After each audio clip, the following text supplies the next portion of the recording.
Well, good evening and welcome to the February 2nd, 2016 Federal Way City Council meeting. It's great to have a lot of people in the audience. Thank you very much for being here. Would you all please rise for the Pledge of Allegiance? And Mr. Dick Mayer, would you please lead us in the pledge? I pledge allegiance to the flag of the United States of America and to the republic for which it stands, one nation, under God, indivisible, with liberty and justice for all.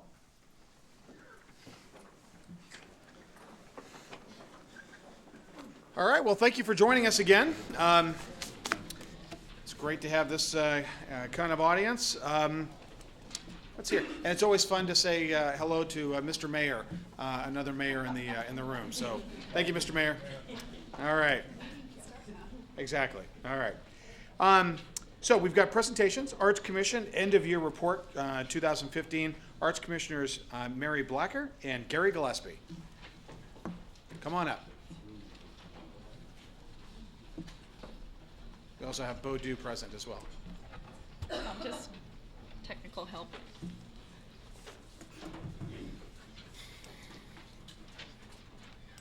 There we go. Perfect.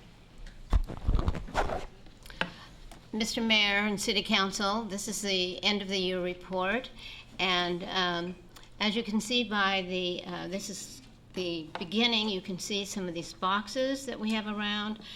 We support the symphony, and we support the chorale, and we have art displayed on the walls out here and also at Knutson Theater. Okay.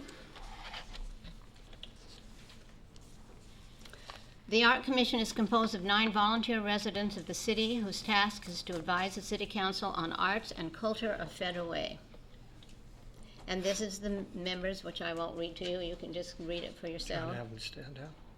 Yes, all those that are here on the Art Commission tonight, would you please stand up?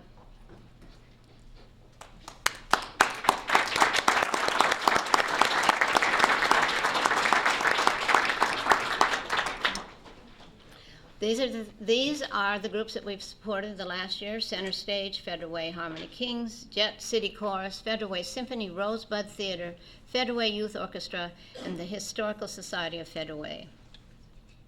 We have gallery presentations. We call them the Arts Alive, and this is at the City Hall, and this changes every 3 months.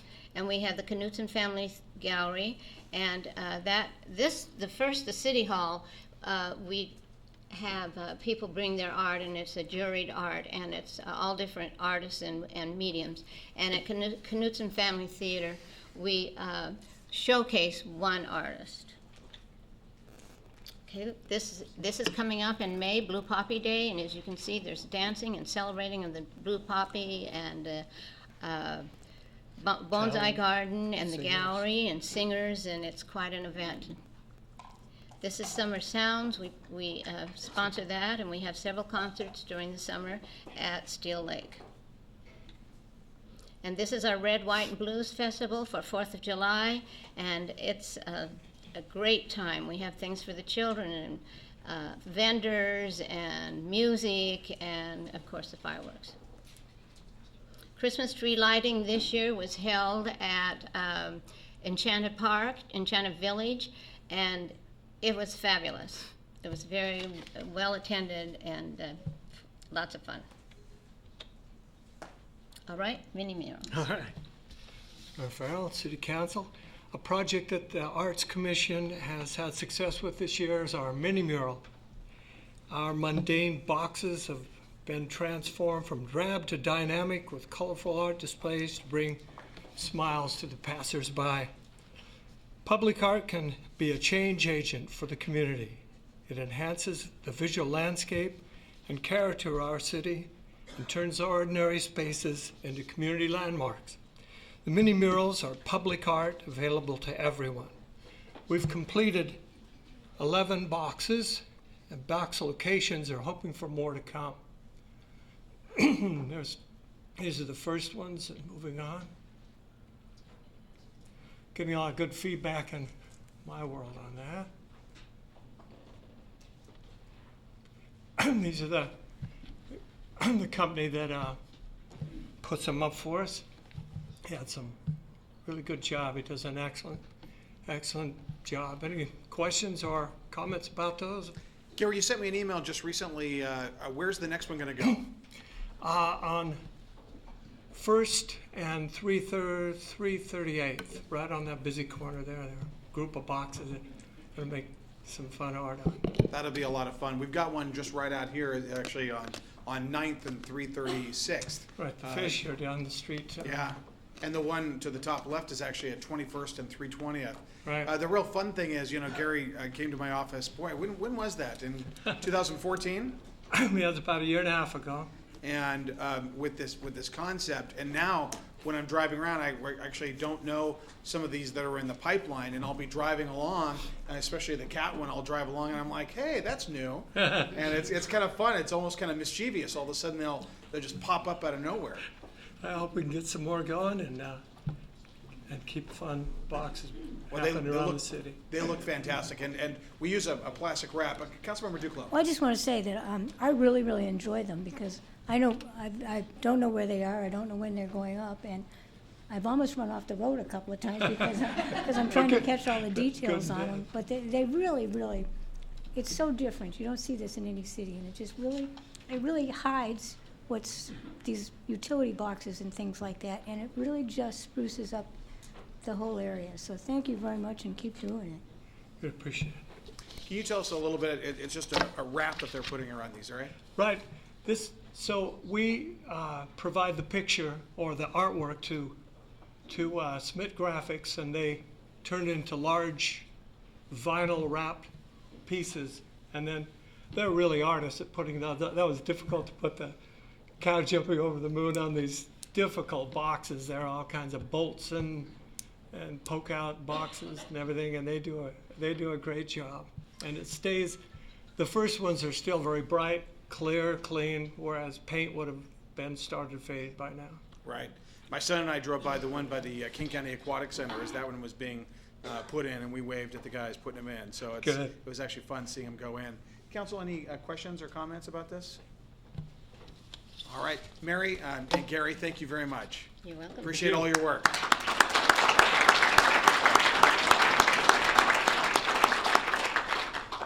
Okay, next is Community Volunteer Recognition of City of Light Church. Bo Du, our Arts and Events Coordinator. And Bo, why don't you go ahead first, and then I've got the Certificate of Appreciation I can read after you're done. Sounds good.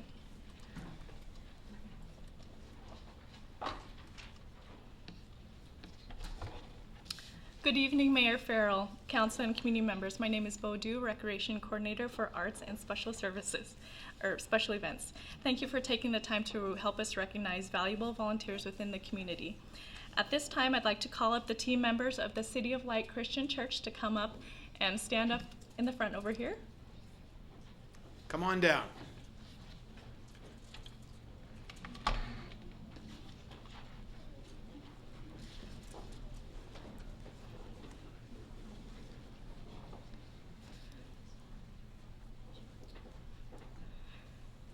On behalf of the Parks and Recreation Department and Special Events team, Melinda Blevins and I are honored to be here tonight to recognize the team of the City of Light Christian Church of Federal Way for their volunteerism with our special events these past 3 years. As you can see in the photos, the members of the City of Light Christian Church gave their time, resources, and commitment, and always with a smile and positive attitude, adding that extra special element to our city events.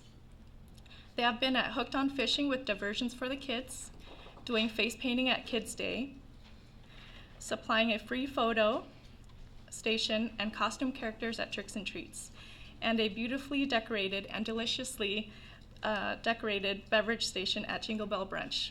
They'll continue to do all these events with us, adding yet another event, Daughters Night Out this year, which is happening this Saturday.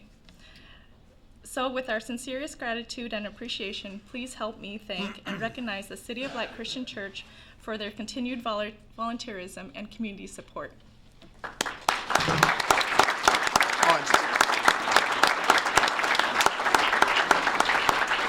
Now I've got a proclamation or a certificate of appreciation. I'll go ahead and read, and then we'll get a big picture taken, okay? Or we'll get a picture taken of the big group. Certificate of Appreciation presented to City of Light Christian Church. On behalf of the elected officials and citizens of Federal Way, Washington, we recognize and appreciate your outstanding contributions to this community through your dedication and volunteer service with the Federal Way Recreation Department and its many special events. Dated the second day of February 2016 by myself and all 7 members of the City Council. Thank you very much. So I'm going to come around and then let's have you guys, we'll do a big group picture with you guys right here. And we also have a plaque to present as well. Yeah.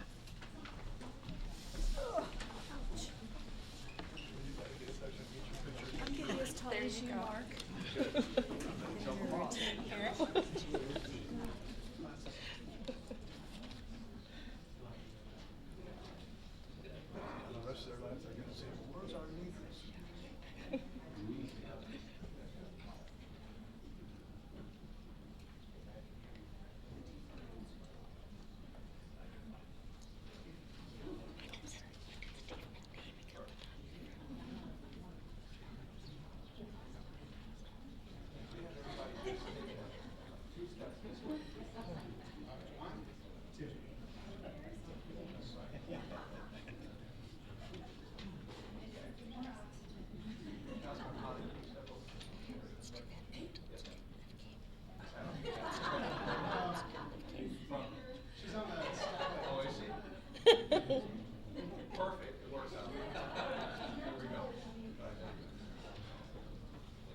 Well, we just wanted to say our very special thank you. You know, the Jingle Bell Brunch was just so much fun. You know, so many families were there, and they had the fake snow going, and we had the, you know, my little 8-year-old son kept going back to the back of the room for that hot chocolate. We finally had to cut him off. But it was great. It was a lot of fun, and the families in this area just really, it's getting to be a real tradition, and so it was absolutely fantastic. Okay. Just Garden, Seattle Tilth program. We're going to hear from Jeff Watson, our Community Service Manager, to introduce the program, and Derek Farmer, the Program Manager. Good evening, Mr. Mayor, Deputy Mayor, members of the Council. Each year, Seattle Tilth works with a handful of communities throughout King County to promote organic gardening and the growing of food through organic gardening. This year, Federal Way is fortunate to be one of the cities that they have chosen to work with, and I am very pleased to introduce Derek Farmer, who is a representative from Seattle Tilth and the program manager for Just Garden, who's going to tell you more about it. Mr. Mayor, council members, good evening. Thank you for the opportunity to speak with you. My name is Derek Farmer. I'm the Just Garden program manager at Seattle Tilth.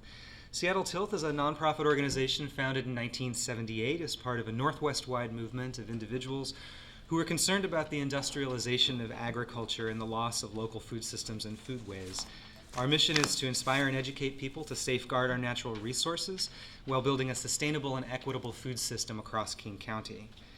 For its first 30 years, Seattle Tilth was very much focused on organic gardening education in the city of Seattle, but for the past 6 or 7 years, we've really expanded our size and our focus. And in fact, we've just merged with 2 organizations that have a statewide impact and reach, the Tilth Producers of Washington and Cascade Harvest Coalition. And as a result of these mergers, by the way, we're actually dropping the word Seattle from our name pretty soon, because frankly, the bulk of our work now happens outside the city of Seattle. We currently do work with King County's Wastewater Treatment Division, the King Conservation District, Seattle Public Utilities, as well as the cities of Kirkland, Bellevue, Issaquah, Kent, and Renton. And we have staff based at our farm in Auburn, where we run a farm incubator program that teaches a diverse group of people every year the business of farming. We do a little bit of work here in Federal Way as well. We have a master recycler and composter program. We send garden educators to the Green Living series here at City Hall every year, and we also take part in the Family Green Fest. We are very interested in expanding our programming in Federal Way and in South King County. In fact, we've been in talks for the better part of a year with Federal Way Community Gardens, whose board has approached us about the possibility of merging our organizations and Seattle Tilth taking on the management of Federal Way Community Gardens. At the moment, we're working with them to seek funding for a full-time staff member and are seeking engagement from community members, community leaders here in Federal Way in finding that funding and making the merger happen, which I think will really be beneficial to both our organizations. Now, my program, Just Garden, tries to address issues of hunger and food insecurity in King County by empowering families to grow their own food. Recognizing that many families cannot afford the startup costs of building a garden, we raise funds and we raise volunteers to build gardens for families in their backyards. We build between 1 and 3 raised garden beds, and we also provide plant starts, we provide seeds, organic fertilizer, a copy of Seattle Tilth's Maritime Northwest Garden Guide, and 7 hours of hands-on organic gardening education. We also do our best to support our new gardeners by staging quarterly garden gatherings throughout King County, in which we share a potluck meal and distribute seeds and other garden goods that I can get my hands on for free, and offer short workshops on seasonally appropriate garden topics.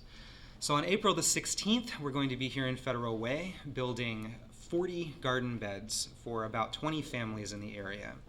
The gardens are built all at once in one day by 100 volunteers or so. The event and the workshops are going to be staged at Light of Christ Lutheran Church, which itself has a very impressive about 6,000 square foot garden where they donate thousands of pounds of produce to local food banks and meal programs every year. Light of Christ, by the way, is also an associate member of Federal Way Community Gardens and a member of Seattle Tilth's Food and Faith Network, which I also manage, which seeks to help houses of worship build gardens to support food banks and meal programs. Now, while this year's Just Garden build only lasts for an afternoon, I do want to say that our commitment to Federal Way in South King County doesn't end with that garden build. Jeff Watson, who introduced me, has expressed an interest in having us return every year to stage a garden building event, and I'm pretty enthusiastic about doing that if we can find support and engagement from the city and from the community. I also want to say that Seattle Tilth does its best to work with the communities we work in to build relationships and networks that help us to identify ways that we can be helpful in supporting the local food system. I would certainly not say that we know everything there is to know about Federal Way's food system, and we certainly wouldn't claim to have all the answers about how to fix it.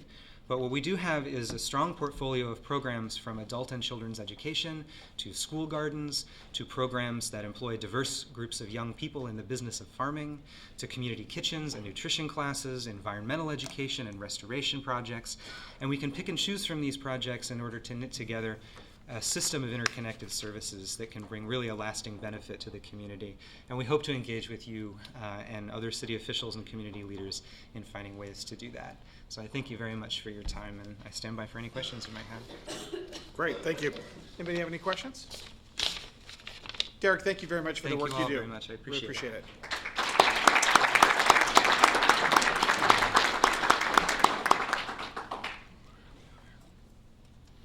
Okay, now we've got a proclamation, Toastmasters, week of February 1st through the 7th, Deputy Mayor Burbidge.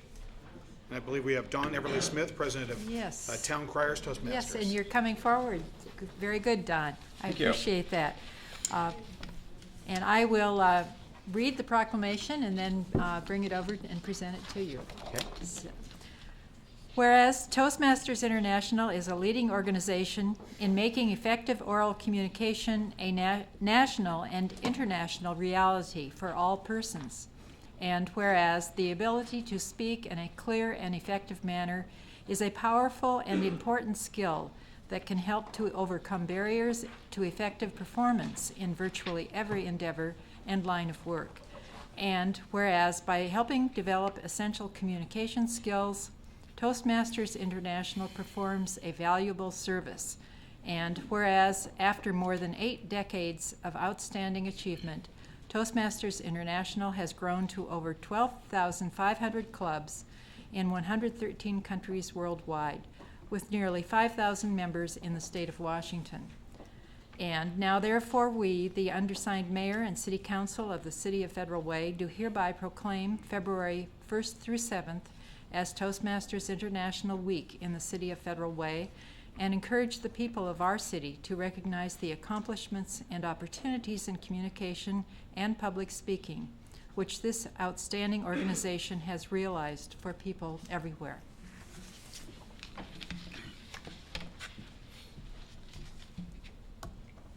So I'm going to stay here. Okay, thank you. Let me have you come.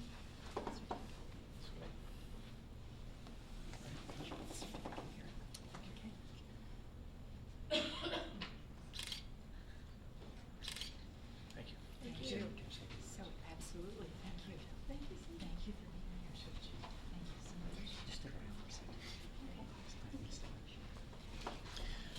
Thank you so much, Jeannie, for telling everybody about Toastmasters. We are the world's leading self-improvement organization, as Jeannie mentioned. And in the area of Federal Way, we have seven clubs, and we have representation from some of those here today. First of all, I want to start with our District 32 Director of Club Growth, Michael Marion. And the District 32 starts at the South Sound, and it goes all the way around, all the way up to Alaska. It's a new addition, small little addition to our district. So Mike gets to go up there as well. And then Eileen Beck is here as well. Put your hand up there, Eileen. She is our Division D Director. And then we have also Christine Devine, who is the Area 43 Director, which covers some of the areas just east of here. So we're glad to be here today. And we also would like to invite everybody here today to come find and experience what a Toastmasters Club is all about. We have nothing to do with toaster ovens and things like that. But we have a lot to do about speeches. And our goal is to change people's lives one speech at a time. If you'd like to find out what we do and how we do it, come to our open house tomorrow night. Tomorrow night, that's February 3rd, Wednesday night at 7:30 at the King County Library, the main one on First Avenue. We're going to have a presentation of all of the seven clubs that have come together for this annual event. This is the second annual event. And two keynote speakers. The featured speaker is a Toastmaster and also a fireman who was one of the first responders in the Oso landslide fairly recently. And he's got stories to tell, let me tell you. He can tell stories about being there as one of the first responders. Our keynote for the event is somebody a lot of you know very well already, and that's Senator Mark Malosha. He will be giving a presentation, and it's titled From Cockpit to the Senate, an Air Force pilot's mission to make Washington the most efficient, effective, and ethical government in the world. If that isn't an ambitious vision statement, come find out tomorrow, and he'll tell you all about it. Again, King County Library at 6:30 tomorrow. We'd love to have you as a guest. We do have some flyers on the counter. 7:30 in the 6:30? beginning, and you said 6:30 just now. Choose one. It's a good thing I have her around. She keeps me honest all the time. 6:30 to 8 o'clock 6:30. in the evening. 6:30 to 8 o'clock in the evening tomorrow night. Any other questions? There'll be food. There'll be some food. That's right. That's great. All right. Thank you very much, guys. Governor. Thank you very much. Mayor. That's right. All right. And great speech. All right. Diversity Commission certificate appointments. Councilmember Kopang. We expected that speech, Don. Thank you. That's right. I tell you, as a member of the council, I can remember some of the first steps I took in service, and one of those steps was actually serving on a commission. I think that's a great step in the process of becoming engaged in the community. And really appreciate all the commissioners, but really wanted to recognize the new commissioners that we have tonight. I have certificates of appointment for the Diversity Commission. At the January 19th meeting, council appointed William Yee, Trinice Rogers as voting members, and Randall Smith as an alternate member of the Diversity Commission. If any of you new commissioners are present, I would like to invite you to come up, and I will present to the podium, so I will read your certificates of appointment and present them. All right. Good to see you both, William and Randall. And Trinice, good.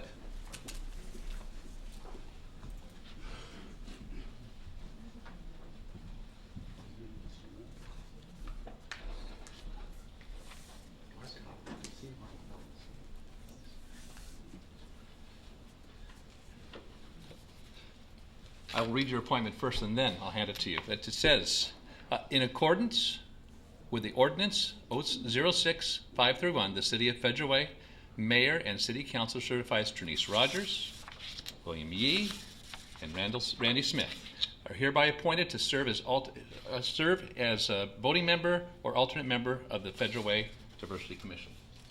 Randy, thank you. So, here we go.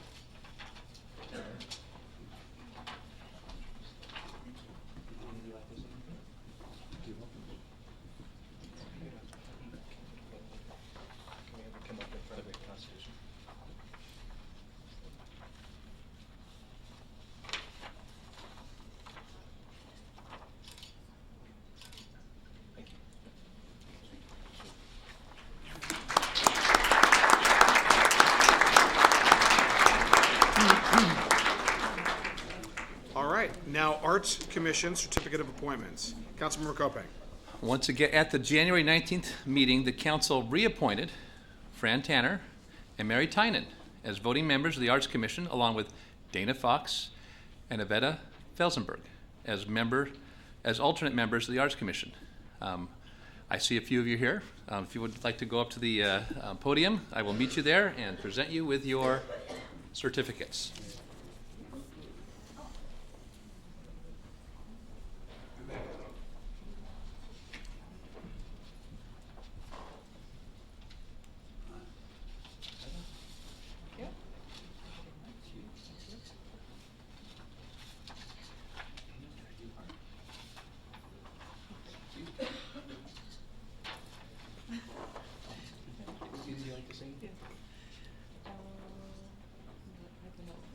All right. Well, basically it says that they are appointed to serve as alternate members of the Federal Way Arts Commission. So thank you very much for your service. All right.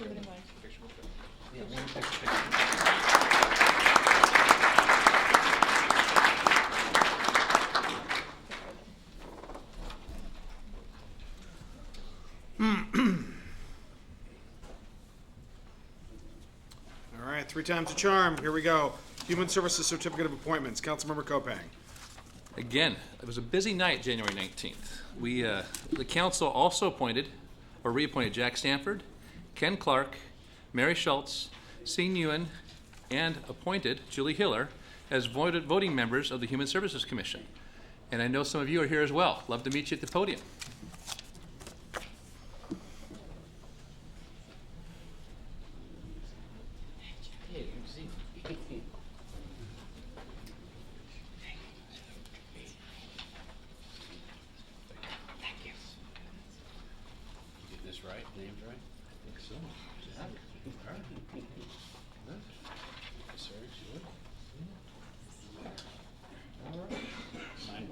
Yes, that's right. And this says that they are in accordance with Ordinance 96-281, the City of Federal Way Mayor and City Council certifies each one of these fine individuals are appointed to serve as voting members of the Federal Way Human Services Commission for a term through on your certificate. So thank you very much. All right. Appreciate it. Let's grab one more photo. Thank you. You bet.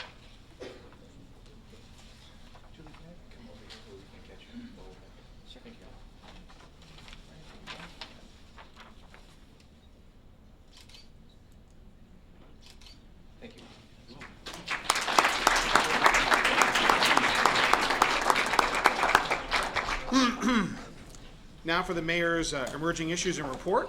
First, we've got a report from the Dumas Bay Center Revenue Report. We've got John Hutton and Rob Ettinger. Good evening, Mayor Farrell, Deputy Mayor Burbidge, members of the City Council. I am very pleased to be here tonight to highlight a couple of our more high-profile facilities. And I'm very, very fortunate to be able to lead this fine group of professionals that we have in our whole department. And I know how proud each and every one of you are of our entire department.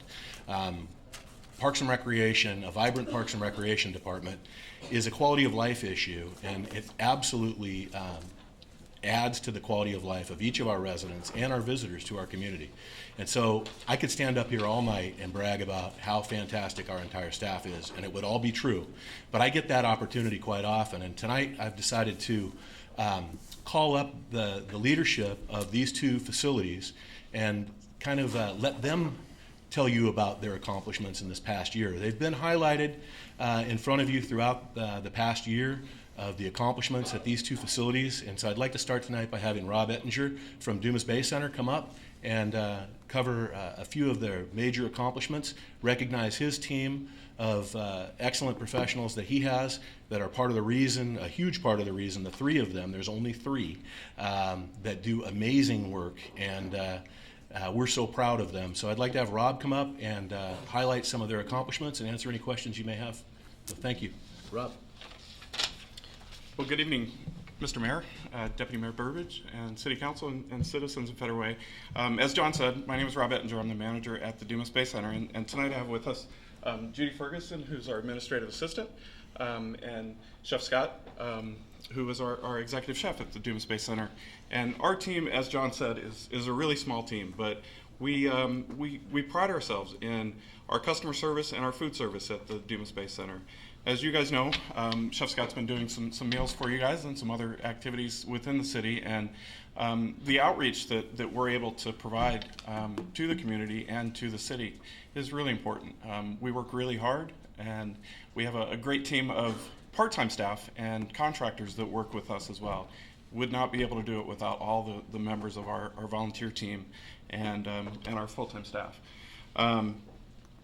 2015 was our most successful year in operating Dumas Bay Center. We earned over $750,000 in revenue and brought in many different groups.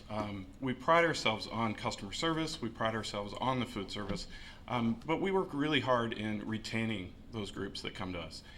It's a big jigsaw puzzle that Judy works through every day with me to make sure that the groups that have come to us for many, many years, we've had groups that have been working with me for about 20 years. And we also have new groups that come in and want space. And there's a limited amount of space that we have available. And it's a tough job to make sure that we can accommodate everybody's needs and make everybody feel important. And that's what we do every day. But we couldn't do that without you guys as well. And I want to thank you for the improvements that you all approved for us to bring on this year. We did a number of different improvements through the facility. We've put in new carpet, we've added new beds throughout the entire facility. We were lucky enough to get a mini split air conditioning and heating units this year, so hopefully in the summertime it won't be so hot for any of the meetings that you guys have attended down there. Should be cooler and nice and comfortable. We have also replaced the fire alarm panel, put in horns in every bedroom, just to make it a safer facility for all the overnight guests that we have. And we also installed some gas fireplaces, inserts in both the Eagle View and the Heron rooms. Kind of an ambiance, but it's also a backup resource in case we do lose power, which does unfortunately happen every once in a while, and at least we have some heat source for the meeting spaces when that does occur. We've also had a lot of outreach since Chef Scott came on board with the Federal Way Community Center and Splash Cafe. We do provide sandwiches and different items over at the Splash Cafe, and we're also one of their preferred caterers at that facility. And then this year, as you may remember, we did negotiate the center stage contract, and that was a very important milestone for all of us. It provides center stage a great facility to continue their performances, and they do an amazing, excellent job at that. But it also provides the Dumas Bay Center operations time to have additional space as rental space. As I said earlier, we have a big jigsaw puzzle to keep everything operating, and that does provide us an additional three spaces and much larger spaces as well. The theater holds 234 people, and so it's nice to be able to do large and smaller events. So in closing, I just want to thank you for all the support that you guys have given us. I want to thank our team. They've done an amazing job with us, and I'd be happy to answer any questions. And Rob, while you guys brought in $750,000, that's up 18%. Yes, thank right? you. That's correct. That's a big number. So yes. Congratulations, you guys. Great job. Council, any questions? Great job. Thank you very much.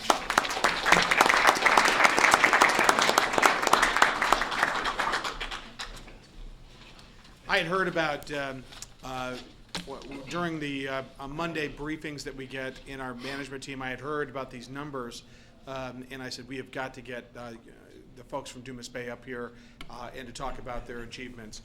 Next, I want to, in the same light, we've got a tremendous success story going on over at our community center, and we have Doug Nelson and Kimberly Shelton here to talk about what's going on at the Federal Way Community Center.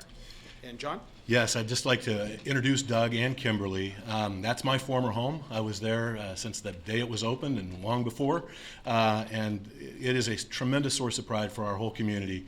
And the reality is, it's a building.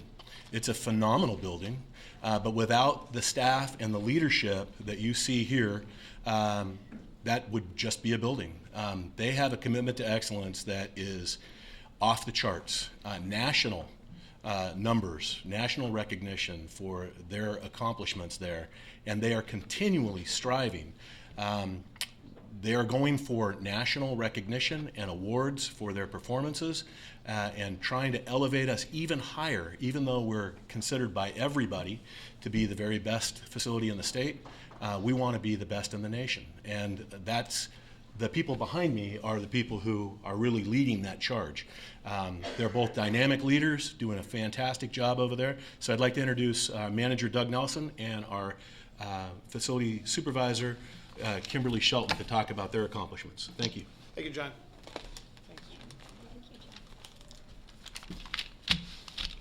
Thank you. Mayor Farrell, Deputy Mayor Burbidge, and members of council, thank you for the opportunity to speak here tonight. My name is Doug Nelson. I'm the Recreation Manager for the City of Federal Way and proud to serve. This is Kimberly Shelton. She's the Community Center Supervisor. 2015 was a banner year for the Community Center. We were honored with some significant awards, voted Best Fitness Facility in the City of Federal Way and also the Best Educational Facility in the City of Federal Way. It was our highest annual revenue year. We raised nearly $1.9 million, and we're quite proud of the number of guests that we had visit the facility. We estimated that we had 385,000 total guests to the facility in 2015. I think the numbers speak very highly of the performance, but we all know it's not all about the numbers. I want to brag a little bit about the staff and all the customers that we have at the community center, and recognize all the great programs and services that they provide. Just to kind of give you a snapshot of what we do in an annual year. Last year we taught over 1,000 kids how to swim. We hosted over 200 private rentals and parties. We put on great special events. We had Bo and Cody, I think you guys are still here, and the City of Light Church helping with us all the great special events. The Red, White, and Blues Festival, we're drawing over 20,000 guests to the Red, White, and Blues Festival, but we do many others, the concerts in the parks and the tricks and treats and all that. So proud of what they do and all the great volunteers that help. We have great programs for adults with disabilities. I mean, nothing makes me prouder, and Kevin Hutchinson, who runs that program, does such a great job, and help with Kiwanis and all the volunteers there. Our summer camp program's smashing. We served over 1,500 kids last summer and raised $300,000 at our summer camp. And on top of that, we have just great programs for senior trips and other amenities. Kimberly's going to talk a little bit about Silver Sneakers. I know a lot of you heard about that. I mentioned the staff. I'm really proud of what they've done. We have 20 full-timers on the community center recreation team, but we really rely on the help of so many part-timers. We have over 100 part-timers that work for us. And for many of them, they're young adults. It's their first job, gaining great, valuable job experience. We're proud of the mentoring and the skill development that we provide for them. And it doesn't hurt. We're $1 million wage provider in the City of Federal Way. It doesn't hurt that money is going back into our community, so we're proud of that as well. Lastly, I just want to, again, thank the staff. I want to thank Kimberly and those that are here tonight, those that aren't, and thank the community and the leadership. We've really felt your support. I'm proud to serve and proud to be the manager for the Recreation Division. Thank you. This is Kimberly. She's going to drill down a little deeper and talk about some visions that we have for the future. Mayor Farrell, council members, thank you so much for having us here today. It's a real honor. You know, Doug and I were hired before the building opened, and we've been there the entire time. And it's just been so amazing to see the changes that have happened since we opened to where we are now. And we feel like we've got business operations pretty well dialed in now. And so we really, we did a little retreat in December, and we wanted to kind of hone down with the full-time team. What could we do better? Where can we continue to reach out and make a difference? And we really felt like it was important for us to look at areas that that citizens that are underserved. So something that we're very proud of is our Silver Sneakers and Silver and Fit programs that we offer at the community center. This gives seniors a free membership to the facility. Every time they scan their card, we get a small payment from the organization that partners, Healthways. But that gives seniors who are on fixed incomes an opportunity to take part in our programs, which we're extremely proud of. We have 1,500 Silver Sneakers members, and Silver and Fit, all of last year we had one Silver and Fit member, and already in January they opened it up to a new provider, and now we're up to 38, which is significant growth in 1 month. So we're excited to help and continue to provide those services for seniors. But we feel like there could potentially be other communities, other ethnicities, other populations that we're not reaching. And so one of our goals for 2016 is to do a community needs analysis. We want to get out and we want to find out what more we could do. Could we provide exercise classes in the park over the summer? Could we feel like we're not doing a good enough job reaching the teens in this community. And so even though we have that amazing building, we're looking at how do we get out and how do we continue to reach out to these populations. So the community needs analysis is important to us. Improving our outreach to teens. We want to be the gold standard in our operations. So we're developing operation manuals for every position that's in the building so that we have a succession plan. We can't always keep everybody that we have now, but to know what they do and have it documented so that the next person can come in. We felt like that's very important. And also, we're going to be implementing new software this year, because our class software that we've been using over the last decade, actually longer probably, it's getting a little parochial, and we need better registration, better online registration, and membership software, so we can help retain the members that we do have. So anyway, we appreciate your continued support as we move forward with these new goals in 2016. Thank you so much. All right, thank you.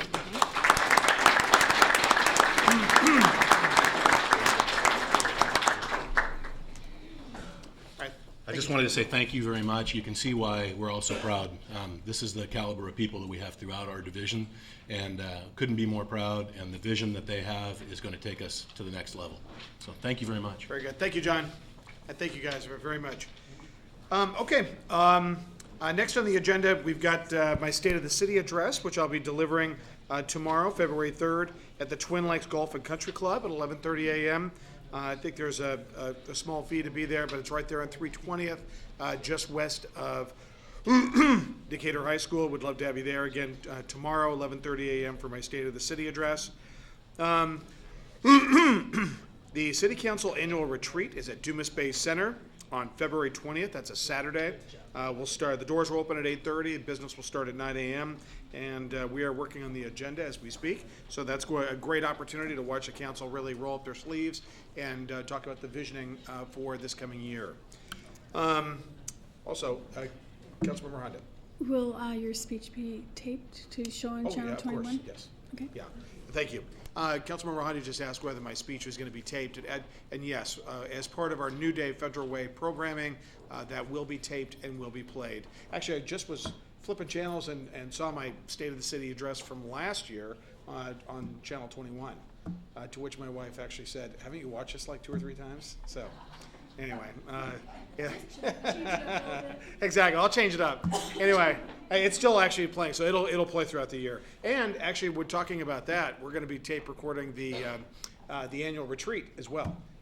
So getting that down to a digestible format will be important. Okay. As you can see from the picture here, we had a really, really exciting grand opening and ribbon cutting for the Hong Kong market. That was the picture there, and I'm shaking hands with Brian, one of the owners. The other person to my right is one of the owners as well. We've got Deputy Mayor Burbidge celebrating to our right in the picture with some dragons, and then we've also got Councilmember Honda present right next to one of the other. They had some dancing dragons. It was a ceremonial thing. They had gone through the process of getting a permit for the use of firecrackers. And you could actually see some of the discharged firecrackers. This was so loud because it was a string of firecrackers that was probably about 30 or 40 feet long that then went up into the air where it really went off of the grand crescendo. That when people were like back about 20 feet, you still had to put your hands over your ears because it was deafening. And it's cultural. It was ceremonial. And we had gone through the process for the fire marshal and gone through that process. But a special thank you to Tim Johnson in the back of the room that helped make this a reality. This store, the Hong Kong Market, they've been on the Food Network or the Food Channel. It's a tremendous selection of seafood and all kinds of food selections. And I couldn't believe how many people were there. We probably had well over 100 people, 150 people there. It was a big pageant, a lot of pageantry. It was absolutely fantastic. This is at essentially the intersection of, so the southwest portion of our city, the intersection of 356th and 21st, down there by Jersey's. Anyway, absolutely fantastic. You got to go down there and check it out. They're a very welcoming group. My son in the back liked the fact that they passed out free donuts. So, which you encouraged him to grab a so, exactly. So it was great. It was great family time, and it was really, we got to get down there and get some seafood. So I would love to thank you very much, Deputy Mayor, for being there, and Councilmember Honda for being there.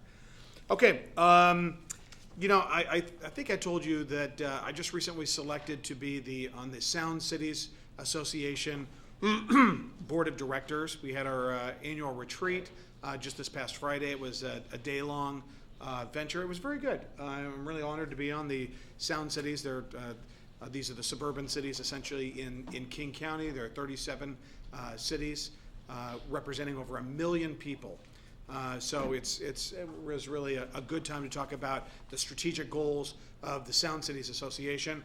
One of the things we discussed is the fact that on this Thursday, the Sound Cities board, including myself, would be having breakfast with the governor at the governor's mansion on Thursday morning, which means we've got to get down there in Olympia by 7:30 in the morning. So it should be a good opportunity to talk about different things and different agendas that they're working on. So it's a good opportunity. Let's see here. In this very room, we actually had the South County Leadership. It was last week, I believe it was last Wednesday. The South County Leadership Group, headed by Dow Constantine, was here with the mayors and the administrators of several of the South King County cities, and along with representatives from Sound Transit, talking about ST3 and other strategic ventures that are occurring in South King County, and that was a good meeting as well. So that's my report. And I'll give you a report on how the meeting goes with the governor at our next council meeting. All right, we've got the most important part of the evening, citizen comment. I've got several pink sheets. You're limited by the 3 minutes, and also from the obviously the rules of decorum as expressed in the sheets. So we've got several comments. The first is Leah Bohm Brady, followed by Mark Brady, and then Susan Toey. All right, Leah. Hi. Leah? Thank you for letting me address you all. I'm here to speak to you about the proposed Port of Tacoma methanol refinery, which would be the largest one in the whole world, twice as big as one they've built anywhere. and is proposed for the tide flats of Tacoma. I've left a packet of information from the Port of Tacoma and other organizations for you. My major concern is the plume of this, which will rise over us. The prevailing winds. Another thing in there is it shows the plume of a sarco, which ran, as we all know, and poisoned our neighborhoods. My own neighborhood was scraped. It was so covered with arsenic and lead. And the fact is, this plume will come right over us. The deadline is fast approaching to submit scoping comments for the EIS, and I'm asking you, my city leaders, to take a stand on this. I'm asking you to investigate it and to take a position. In particular, I'm very worried about air quality and air monitoring, what's going to go on with that. If we take a position as a city, we can demand more than if we don't get involved. I feel we should have real concerns about pollution if this gigantic factory is built. The risks of explosion and the negative health impacts for our residents for years to come will be a fact. A similar plant for China built at St. James Parish in Louisiana has been permitted to release large amounts of benzene, formaldehyde, methanol, naphthalene, toluene, all documented toxic chemicals in the steam emitted from the plant night and day as it transforms natural gas into methanol. The prevailing winds will bring that pollution right through our neighborhoods. Methanol is toxic to human nerve tissue. It's highly flammable. It's explosive.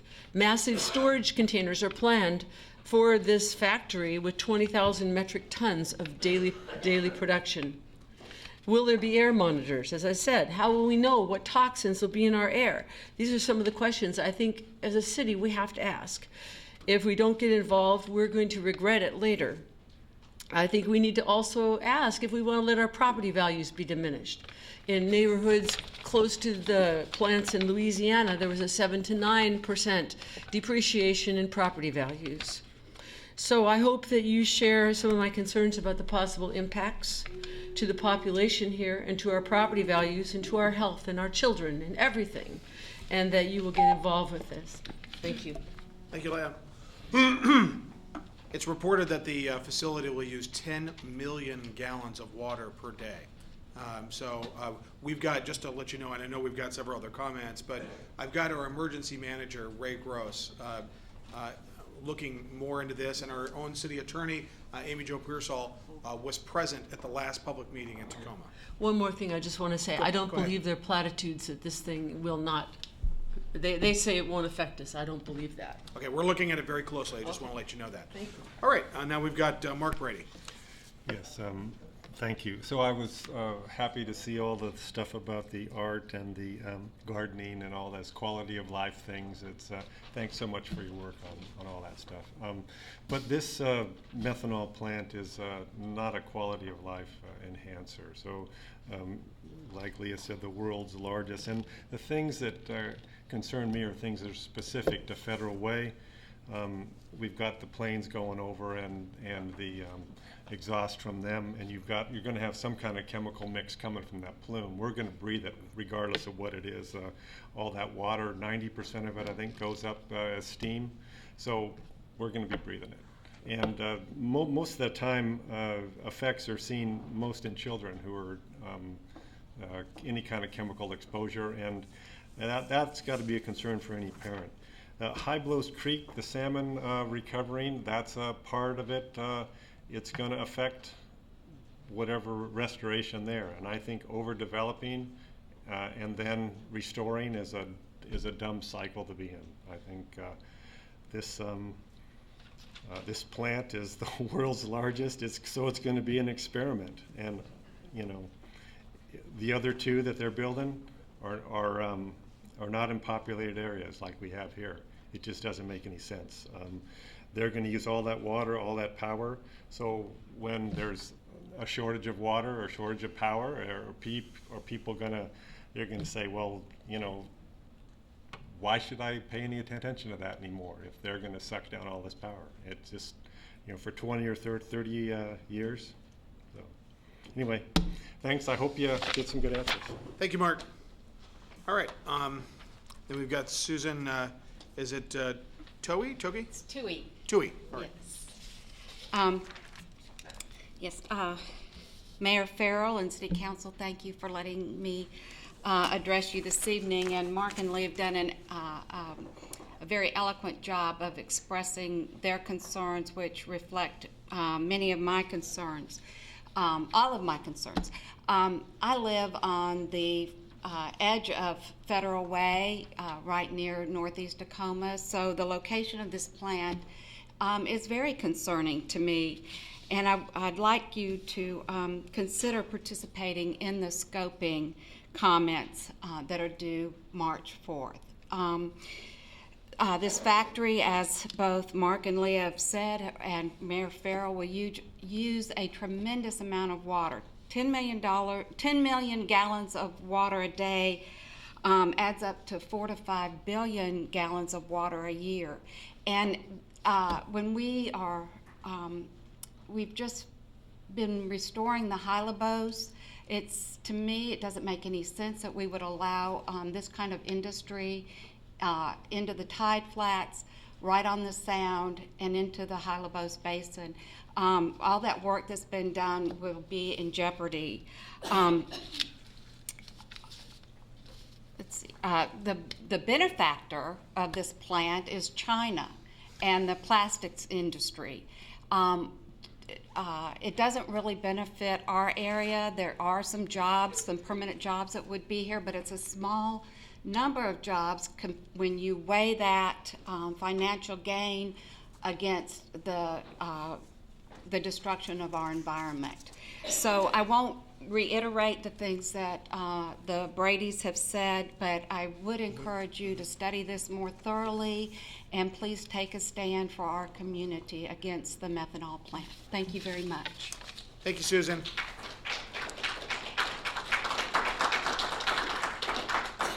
So, as I said, we had our own legal counsel in attendance at that meeting.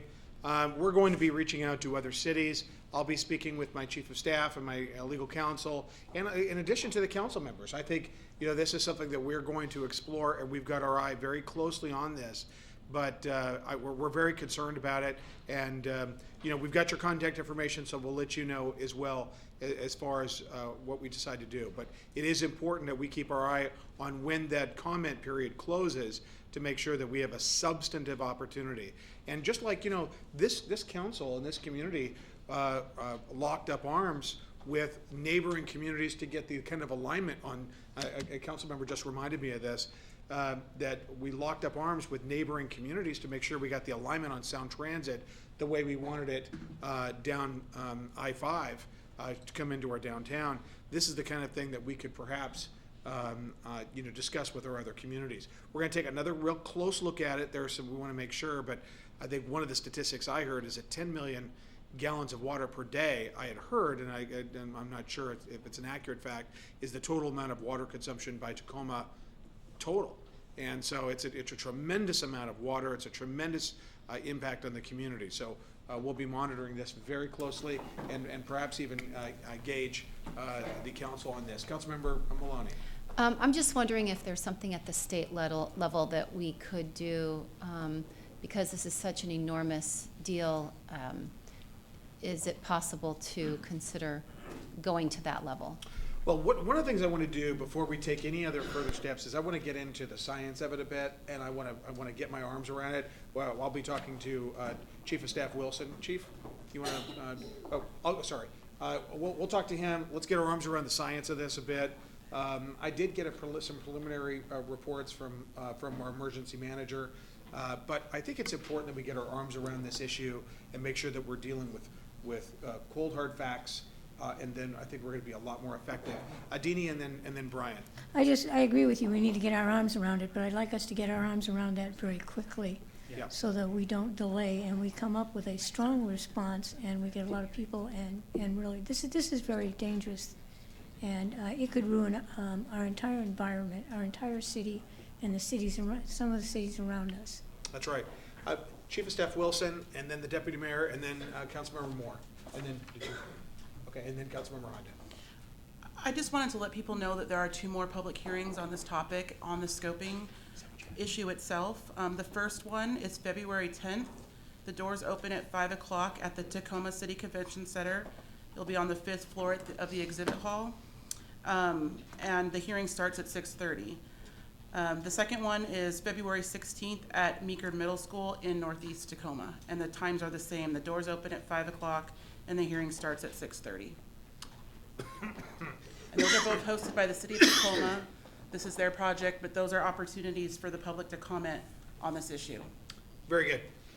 If somebody missed those addresses and times, where could they get them? They can go to the City of Tacoma's website, and they have information on the project itself, as well as information on both of these hearings. All right, thank you. Chief, is that what you had? Yes. Great, thank you. Deputy Mayor Burbidge. Thank you. I'm also thinking that we should be talking with Dow Constantine, the King County Executive. While this is a Pierce County project, it will impact King County, not just Federal Way, but other areas of King County. And I know that the Seattle-King County Health Department has been following up with some of the results of the arsenic and lead that that occurred over so many years, the plume that affected many areas of Federal Way, actually. And they have continued to do work to evaluate what is still in and on the ground here, along with other cities in King County. All right, thank you very much. Councilmember Moore. Thank you so much. I want to take the time to thank the individuals that have come forth to the City Council meeting to share their public comments regarding this. I also want to thank Councilmember Diane Noble-Gulliford, who, former council member, I should say, who brought this issue forth several weeks. And so I've been able to kind of track it. I would also like to maybe encourage us to add this information on our website as well, just to make it easier, if it's feasible. If it's not, Yeah, I'm not actually, sure I was thinking about that. Yeah. Let's pursue that to see where we would put it, where it'd be obvious, not obviously tucked Thank you. away. The other thing that I'll commit to for the folks that were here tonight is at my emerging issues and report for the next council meeting, we'll address the status of this. If anything, just to remind about where the public meetings are at and about where the public process is at. So I'll need to be remembered just to make sure we get this on there. Councilmember Honda. Thank you. I think it's important to remember that we're not an island here in Federal Way, and we really do need to work with these other communities. This is an issue that has been getting a lot of interest in Tacoma and a lot of interest from our citizens. And thank you for the information from Mr. Gross the other day in answering to my email. But we really need to study this and take a stand and represent our citizens, because that's what our job is. That's right. Agreed. That's what we're doing. Okay. Roger Fleger.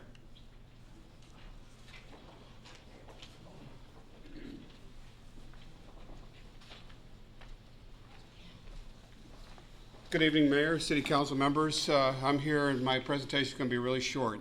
You know, Federal Way is blessed with a lot of service organizations, church organizations that really help communities in time of trouble.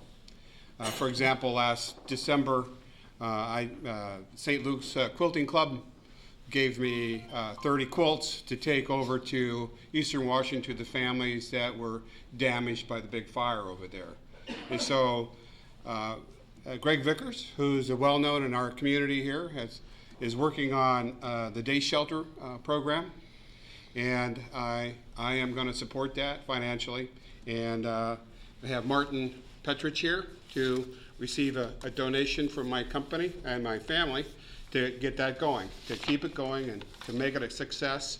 And we will keep donating money to you to make that happen. Roger, thank you very much. On behalf of the Day Center Coalition, we really appreciate this. Thank you. And I hope that we can get this up and going, because every chance we give these homeless people a chance to improve their lives, we need to give them that opportunity. Thank you, and I wish everybody a happy new year. Thank you very much, Roger. Thank you, Martin. Sound Alliance and the Day Center has just made tremendous strides over the over the past 14 months. So great work, and thank you very much, Roger, for your generosity. I appreciate it. All right, now we've got one pink sheet left, and it's actually in the form of a letter. I'll pass that down to our city clerk. to read. It's from Ms. Nancy Combs.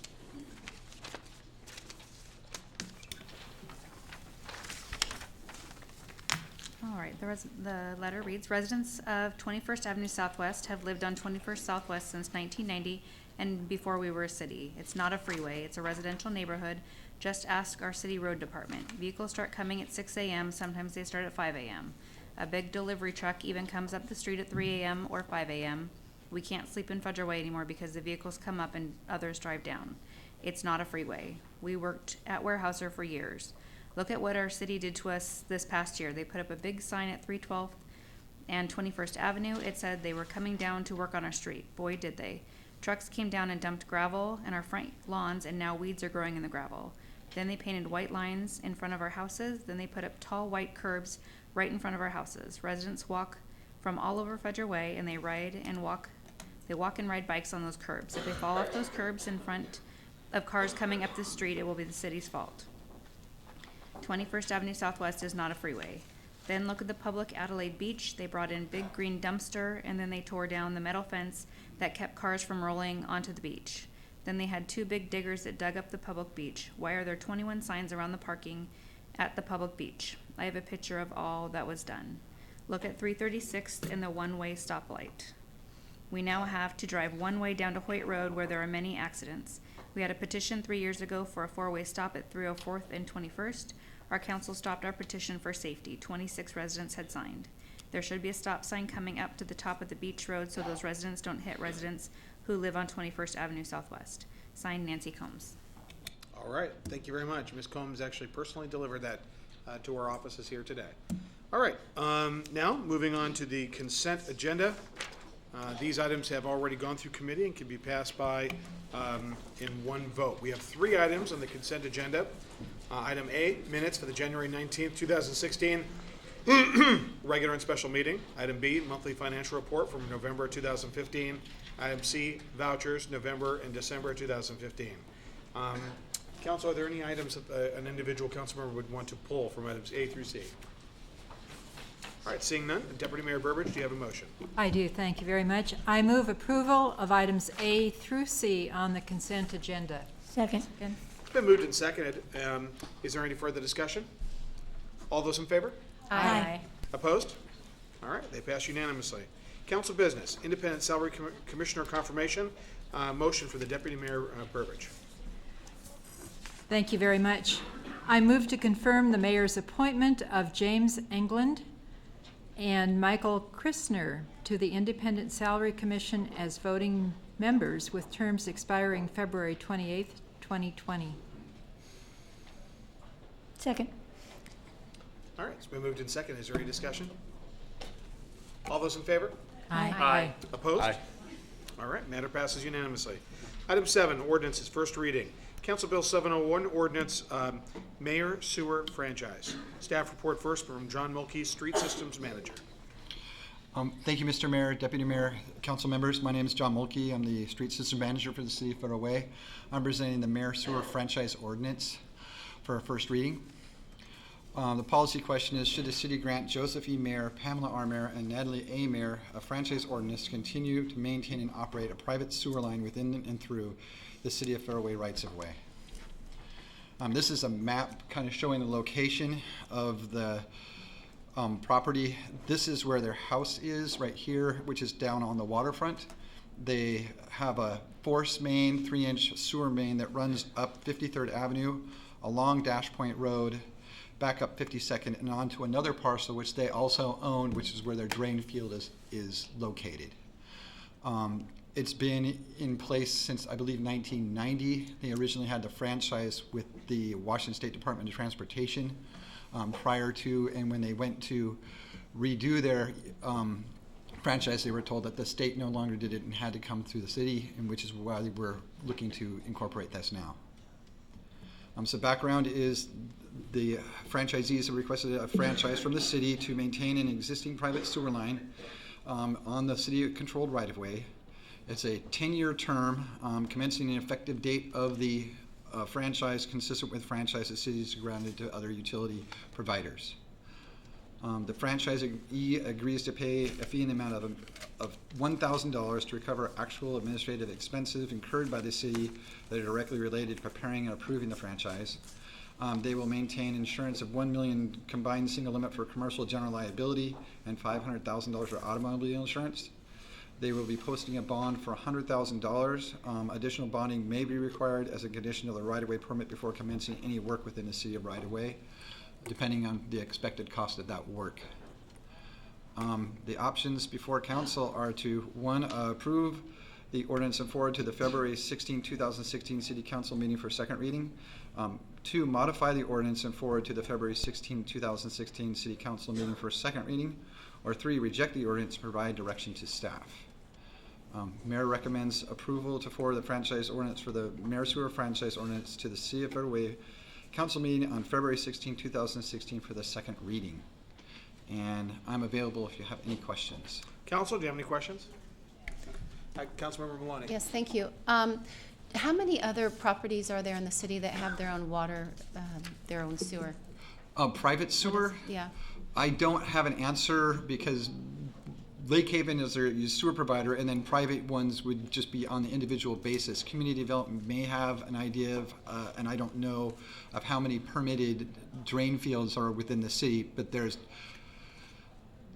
there are locations in the city where there is no sewer available. And in this area over by Dash Point, there is no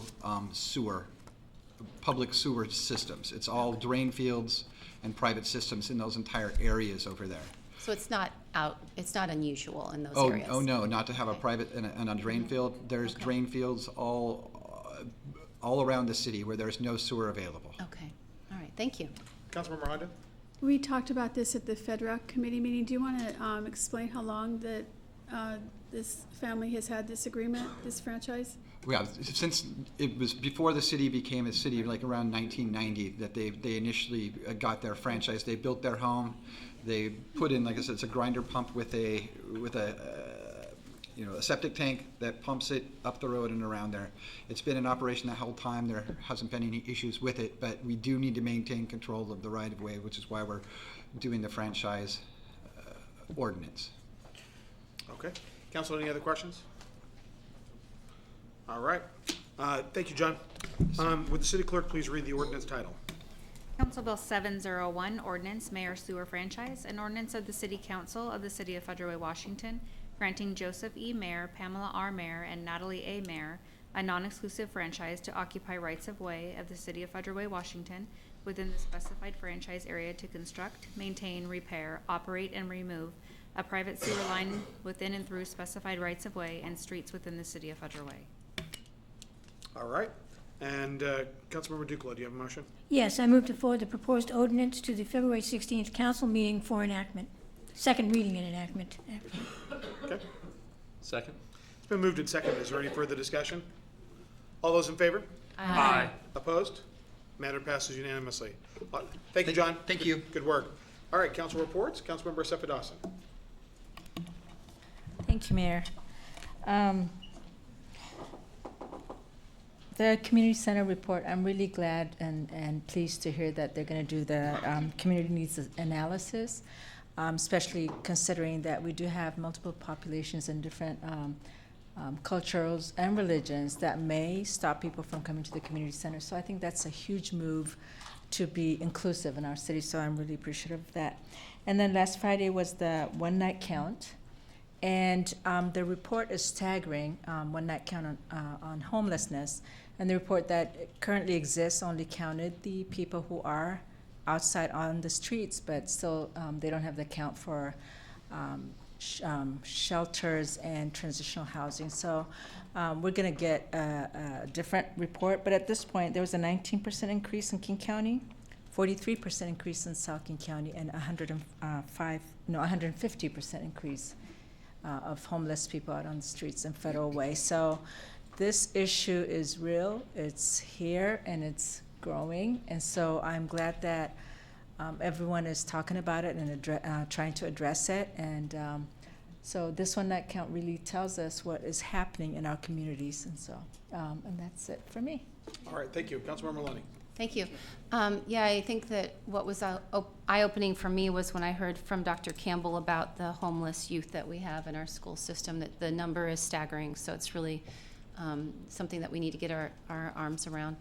And I really did also appreciate hearing about the community center and also Dumas Bay, about their success over the past year. That's just been continual growth for both of those divisions, so that's really exciting. Overall, for me, I've been doing a lot of work in Olympia, so whenever I come across anything that I think would be relevant for the city, I make sure that the people here know about it, so that we are always, you've got people here who do that anyway, but I've been coming across some things I think might be important for the city, so I've been making sure to share those. And that's it, really. I just don't have much of a report today. Thank you. Thank you. Councilmember Honda. Thank you. I would also like to thank those who participated in the one night count. I'm not able to do that, and so I do appreciate those who report at 1 a.m. and work until about 6 a.m. in the cold, sometimes rainy evenings.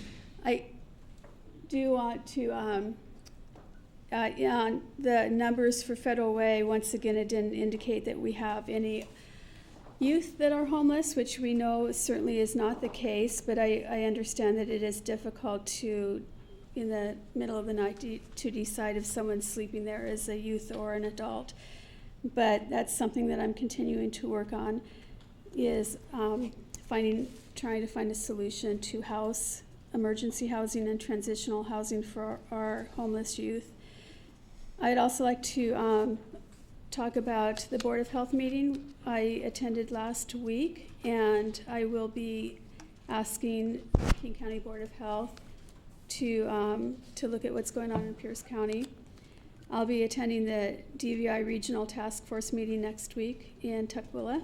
This is a group of people that meet four or 5 times a year around King County, and they're people who work with domestic violence, and I have to really, I can't imagine some of the things that they see. It's always very interesting and somewhat scary to listen to them report on what they have seen.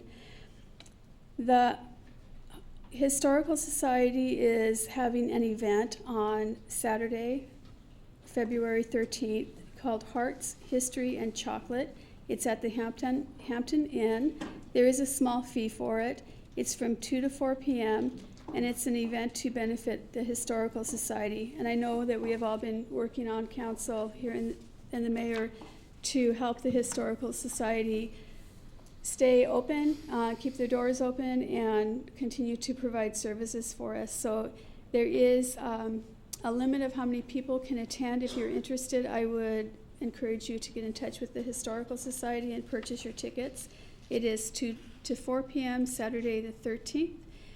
And one other fundraiser that I'll be attending, as well as several other people, is the 25th annual fundraising for the Auburn Youth Resources. It's on February 12th, which is a Friday. It's located down in Auburn, but AYR provides a number of services for our youth here in Federal Way, so it's a good thing to support. It starts at 6:30 in the morning, so it's really early, but it's a really good thing to support if you're able to go. And they start right on time. They do. You always think with something like that, they'd have a grace period, but boy, they get right on it. So, all right, it's great. Very worthy event. Councilmember Kopang. I'm so pleased to live in a town that's invested in solutions. You know, we talk about the one night count, but that was not a surprise to so many of the organizations in our city who've spent their time serving that community and making a difference on a daily basis. So think of Community Caregiving Network, Reach Out, among many others that are committed to serving that population and being part of the solution for our city. It's something that we should be proud of, because we have people that they're doing things out of the goodness of their heart because they're committed to making a difference, and they do every day. On a personal note, I had the pleasure of joining Dr. Tammy Campbell and the rest of the school board at a school board meeting here recently, and as a member of the Kiwanis, we got to present a check to the school district for about $15,000. The Kiwanians are very faithful servants in our community, and not only serve in the schools on a weekly basis, but Also run the concession stands at Memorial Stadium and donate a portion of those proceeds every year to the school district out of the profits that are made. And then in addition to that, fund the different scholarships and things that we do as Kiwanians in Federal Way. So again, great group. Was happy to give that check and support a worthy cause. And certainly want to encourage everyone to vote this coming week. All right. Councilmember Martin Moore. Thank you, Mr. Mayor. My report's rather short. I just want to say thank you to all the staff that have done amazing work in terms of their thorough research and just how incredible they are. So thank you for being so committed and, as Councilmember Copain said, providing solutions to better our city internally. So I think that's great. I want to take the time to chat about, not chat, but mention that I went on a Camp Kilworth tour of the grounds. Many of you know that camp is in jeopardy of being shut down. As I was touring the facility, I couldn't help but to think how much, what am I trying to say? I was just amazed at how much that community, that piece of land has done for so many of our youngsters in our community. How it brought people together, and how the people that I toured with, how they had so many different stories. I mean, this piece of land made a huge impact on our young adults. They made an impact on our adults and our scoutmasters. And so my hope, I know that I'm working with the mayor's office and been talking with many of our colleagues here. I'm hoping that there's a solution. I know that we've visited this issue back in 2007, but I want to see if there's any opportunities for us to save that piece of land instead of having to go to the logging industry. And Councilmember Moore, I do think that when the preliminary agenda, which is very preliminary for the council retreat, that it's on for a possible discussion item. Yeah, and that's what I understand, and I appreciate that. Okay. And I would also like to have us take a look at the zoning for that area. What's that area zoned for? I'd like to get some answers on that. And with that being said, I end my report, Mr. Mayor. All right, thank you. Councilmember Duclos. Thank you very much. I'll go to the other side. I want to talk a little bit about the Federal Way Senior Center. They have a new executive director, Shelley Pereira, and some of you probably remember her as the executive director of the Boys and Girls Club before she left to go someplace else, and now she's come back. And she put out I think I put one of these on everybody's desk, the latest newsletters. It's a lot of good information, and I think she's going to be doing a lot of wonderful things with the Senior Center, but I also think that at some point in time, the Federal Way Senior Center needs to become a part of Federal Way. And there has to be a way to make that happen. I know we have a lot of different issues about it, but over time, I think somehow we need that to come into the city.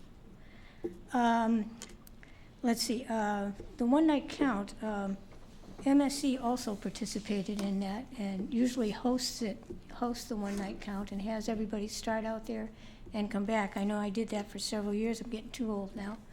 But I was not surprised that the number was up, to be honest with you. I think a lot of people have been displaced from Seattle and have been, especially the lower income people, have been pushed out of Seattle as they gentrify the city. And a lot of them have come down to South County because it's cheaper living and houses and things are cheaper down here. And services are more available down here than Seattle. So again, I'll put my plug in that somehow we've got to get Seattle to start paying for some of these services that not only our city, but the cities in South County are providing. I had the opportunity last Wednesday to be at Thomas Jefferson High School and I was in one of their pods. Which they're really not too bad. They're pretty big, but there is no facilities in there other than the rooms to sit there and do. But students had invited me because they had done research on projects and they were presenting what they found. And I was able to stay there for 2, and then I had to come back here for a meeting. But the first one was done by one individual, and she had done research on products and how they're promoted on television. And she showed the way that she showed the group the way that products can be slanted, and it was interesting. And then there was a group of 4 that did a presentation on police brutality, and it had a lot of films in there of recent police attacks against people, which we've all seen. I had some problem with that because not all police are brutal. It does happen, that's a fact, but I thought it was so slanted in that regard that the good side of the police didn't come forward, nor did people have an understanding that sometimes police are trained in certain ways, just like military people are trained in certain ways to protect themselves and to protect others, and they have to sometimes act the way they do. I'm not excusing brutality by any means, but I was a little disappointed that the report was not a little bit more well-rounded. But they did a good job, and I was impressed with what they presented and how they did it. And all I can say is we've got some good kids in school. That's great. Well, thank you for doing that. Thank you. Okay. Deputy Mayor Burbidge. Thank you. I'd like to mention that the Lodging Tax Advisory Committee has its annual retreat coming up a week from tomorrow on the 10th, Wednesday at 8 o'clock in the morning, and that will be at Dumas Bay Center this year. I'd also like to mention that I would encourage our council members, as you already are, and thank you very much for submitting ideas and priorities for the retreat, which is coming up on the 20th that the mayor mentioned earlier. We'll be working with staff to finalize that agenda for that event. And I'm pleased that I was able to participate in the one-night count again this year. It was a very cold night. I see at least one person in the audience as well, maybe a couple who were out there as well, and also Jeff Watson, our Human Services Manager, participated this year. I'm not surprised either at the significant increase in some respects, although it was a pretty high percentage increase this year for Federal Way. And I agree with Councilmember Duclos regarding the economic factors that are bringing people here. But I also observe frequently the media presentations of what's going on in Seattle on a continuing basis. Sure, folks are leaving there, but they have amazing challenges to deal with up there, and it's a big struggle to try to address all of the needs and to figure out additional solutions. But I also would want to share in thank yous to our grassroots organizations, Community Caregiving Network, Fusion, St. Vincent de Paul Society, all the churches, the Reach Out Shelter, and the Day Center Coalition. So many folks are committing their own time and resources to prevent homelessness and then also to address it when it occurs. But it's something that as I see it, we're just going to have to lock hands, lock arms with all of the cities and jurisdictions around us, and frankly across our country. It's not just a local challenge. It's regional, it's statewide, it's national, and even international. So it's something that's very important for us to work together on. I also would like to add that some congratulations. We mentioned it at the Land Use Transportation Committee meeting last night. We thanked Will Appleton for his work for the city over so many years, and most recently as Deputy Public Works Director, but also his work in managing the building part of the Performing Arts and Events Center. He has accepted a position as Public Works Director for the city of SeaTac, and we congratulate him on that and thank him for his fine work for the city. And one more thing, Center Stage's great production of Ring of Fire featuring the music of Johnny Cash continues through February 14th. Thank you very much. All right, with that, we are adjourned.